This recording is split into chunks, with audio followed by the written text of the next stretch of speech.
नमस्कार, स्वागत है आपका द फोर्थ स्टेट यूट्यूब मंच पर। मेरा नाम है रविंद्र सिंह शोरान। देश के मुख्य न्यायाधीश, chief justice of India, justice B R Gavai ने जाते जाते केंद्र सरकार को बड़ा झटका दिया है। रिटायरमेंट से ठीक पहले एक बहुत महत्वपूर्ण फैसला उन्होंने दिया, और वो फैसला है कि जो कानून पारित किया गया था संसद के द्वारा, सरकार जिस कानून को पारित संसद से करा के लाई थी और जिसको इंप्लीमेंट किया था, उस कानून को सरकार के उस कानून को सुप्रीम कोर्ट ने रद्द कर दिया है। चीफ जस्टिस ऑफ इंडिया ने इसके पहले इसी मामले पर सरकार के वकीलों को फटकार भी लगाई थी और कहा था कि आप चाहते हैं, आपके जो रवैया है उससे लग रहा है कि आप नहीं चाहते कि ये मामला मेरी पीठ में आए और मैं रिटायरमेंट से पहले इस मामले की सुनवाई करूं, इसलिए आप बार-बार इसकी सुनवाई टाल रहे हैं। अब सुप्रीम कोर्ट में उसके बाद सरकार की तरफ से जो वकील पेश हुए, उन्होंने इस पर अपनी राय रखी, अपनी जिरह की, अपनी दलीलें दी, लेकिन आज सुप्रीम कोर्ट ने उस पर बड़ा फैसला दिया है। और सुप्रीम कोर्ट ने, यानी कि चीफ जस्टिस ऑफ इंडिया की बेंच ने, उस मामले में सरकार के खिलाफ फैसला देते हुए, या सरकार के खिलाफ तो क्या फैसला होता है, फैसला तो कानून के हिसाब से होता है। तो अब मैं बताता हूं क्या है। सुप्रीम कोर्ट ने ऐतिहासिक फैसला दिया है और ट्रिब्यूनल रिफॉर्म्स एक्ट रद्द कर दिया है। कई सदस्यों का कार्यकाल इससे तुरंत खत्म हो जाएगा। सुप्रीम कोर्ट ने एक बड़ा फैसला दिया है और ट्रिब्यूनल रिफॉर्म्स एक्ट 2021 के अहम प्रावधानों को पूरी तरह रद्द कर दिया है। कोर्ट ने साफ कहा कि सरकार ने 2021 में जो नया कानून बनाया था, उसमें वही नियम फिर से डाल दिए गए जिन्हें कोर्ट पहले ही असंवैधानिक बताकर हटा चुका। मतलब एक कोई मामला आया था, उसमें सुप्रीम कोर्ट ने फैसला दिया कि ये 1, 2, 3, 4 जो इश्यूज हैं इनको हटा दो, असंवैधानिक हैं। सरकार ने वही चीजें दोबारा से जो है वो सरकार ने जो कोर्ट ने आदेश दिया था, उन्हीं चीजों को फिर से पार्लियामेंट लेके गई, कानून बना दिया, और सुप्रीम कोर्ट ने अब उसको फिर से रद्द कर दिया है। मतलब ये है कि सरकार पुराने गलत नियमों को एक नए बॉक्स में पैक करके फिर से लागू करना चाहती थी। ये बात कही है, बड़ी बात कही है। सुप्रीम कोर्ट ने इसे रोक दिया। इस फैसले का सबसे बड़ा असर यह है कि कई ट्रिब्यूनल में काम कर रहे सदस्य अब तुरंत प्रभाव से अपना पद खो देंगे, खासकर वो जिनकी उम्र 62 साल से ऊपर है। अब ये सवाल आपके ज़हन में आया होगा कि भाई क्या है ये मामला, ट्रिब्यूनल क्या है ट्रिब्यूनल? ट्रिब्यूनल होता क्या है? ये आपके ज़हन में शायद आया होगा। तो ट्रिब्यूनल के बारे में मैं आपको बताऊँ कि ट्रिब्यूनल होता है वो ट्रिब्यूनल वो संस्था होती है जहाँ पर खास जो तकनीकी मामले हैं, जैसे टैक्स, कंपनी लॉ, पर्यावरण, टेलीकम्युनिकेशन, कॉम्पिटिशन, डेट रिकवरी, ये इस तरह की जो चीज़ें होती हैं, उस पर फैसले लिए जाते हैं, या सर्विसेज़ है। जैसे for example CAT, CAT, central appellate tribunal, मतलब जो केंद्रीय सरकार के कर्मचारी हैं, वो उस ट्रिब्यूनल में जा सकते हैं। ये एक जुडिशियल बॉडी, जो आप कोर्ट्स हैं, उनसे एक अलग क्वासी जुडिशियल बॉडी इसको बनाया गया था, ताकि जो कोर्ट्स हैं, उनके ऊपर जो दबाव है, अननेसेसरी का जो प्रेशर है, उसको खत्म किया जा सके। तो कई सारे ऐसे बनाए गए हैं, जो इनकम टैक्स है उसके लिए अलग ट्राइब्यूनल बनाया गया है, लॉ के लिए अलग ट्राइब्यूनल, कंपनी लॉ के लिए कंपनी लॉ ट्राइब्यूनल है, टैक्स के लिए मैंने बताया आईटीएटी है, फिर पर्यावरण के लिए एनजीटी, आप रोज सुनते होंगे, नेशनल ग्रीन ट्राइब्यूनल, वो यही है। टेलीकम्युनिकेशन के लिए अलग है, फिर कंपटीशन जो होता है उसको चेक करने के लिए अलग एक बनाई गई संस्था। तो ये जो ट्राइब्यूनल हैं, इस पर फैसले लिए जाते हैं।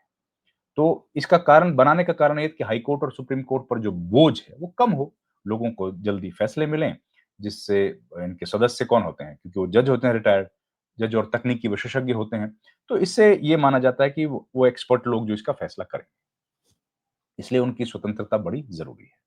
तो कोर्ट ने रद्द क्यों कर दिया, अभी यहाँ पर आते हैं। सरकार ने वही नियम फिर से ला दिया, इस वजह से किया। क्या नियम? पहले हटाया गया था, फिर लेके आए। कोर्ट ने 2021 में वही प्रावधान फिर से आ गए जो पहले सुप्रीम कोर्ट ने रद्द किए थे। कोर्ट बोली यह कानून का पेंट करके दोबारा ले आना जैसा है, संविधान में तो मान्य नहीं है। उन्होंने, तो कोर्ट का कहना है कि इससे ट्राइब्यूनल की स्वतंत्रता खत्म हो सकती थी। सरकार का ज्यादा नियंत्रण, मेंबर्स का छोटा कार्यकाल, नियुक्ति प्रक्रिया में दखल, ये सब मिलकर ट्राइब्यूनल की आजादी को कम कर देते। कोर्ट ने कहा, न्यायिक स्वतंत्रता के साथ खिलवाड़ बर्दाश्त नहीं किया जाएगा। कार्यालय और उम्र से छेड़छाड़ गलत है। कार्यकाल जो है उसकी उम्र और उससे 2021 एक्ट में ट्राइब्यूनल सदस्यों को केवल 4 साल का कार्यकाल दिया गया था। पहले ये लंबा था। कोर्ट ने बार-बार कहा कि ये छोटा कार्यकाल आज़ादी खत्म कर देता है।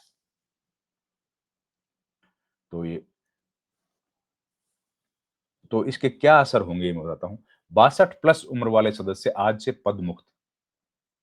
कोर्ट ने पुराना नियम वापस लागू कर दिया है, जिसमें सुपरएन्युएशन यानी रिटायरमेंट की उम्र 62 साल तय है। इसलिए जिन सदस्यों का उम्र 62 से ऊपर है, उनका कार्यकाल आज से खत्म। इससे कई बड़े ट्राइब्यूनल में कई पद खाली हो गए हैं एक झटके में। कौन से सदस्य नहीं होंगे रिटायर सुरक्षित हैं? वे सदस्य जिनकी शॉर्ट लिस्टिंग 2021 एक्ट की ओर आने से पहले हो चुकी थी, लेकिन नियुक्ति पद बाद में मिला। उनके कार्यकाल को सुप्रीम कोर्ट ने सुरक्षित कर लिया। मतलब उनका टर्म अब 4 साल नहीं बल्कि 62 साल की उम्र तक रहेगा। आईटीएटी मैंने बताया, इनकम टैक्स अपीलेट ट्राइब्यूनल पर इसका खास असर पड़ेगा।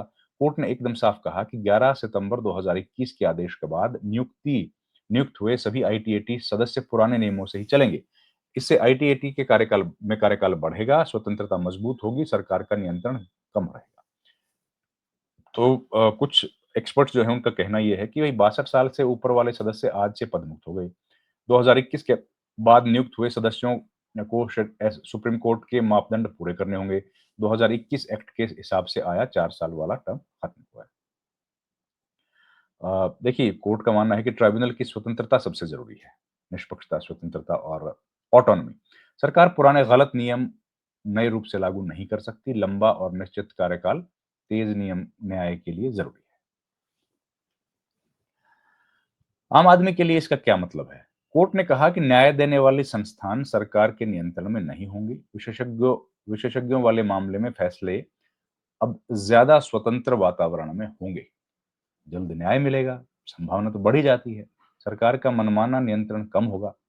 कई ट्राइब्यूनल में नए सदस्यों की नियुक्ति जल्द जल्द करनी होगी। कुल मिलाकर सुप्रीम कोर्ट ने कह निश्चित किया कि ट्राइब्यूनल सरकार की शाखा नहीं है बल्कि स्वतंत्र न्यायिक संस्थान हैं और वो बने रहें, इसके लिए प्रयास सुप्रीम कोर्ट ने इस आदेश के माध्यम से किया है।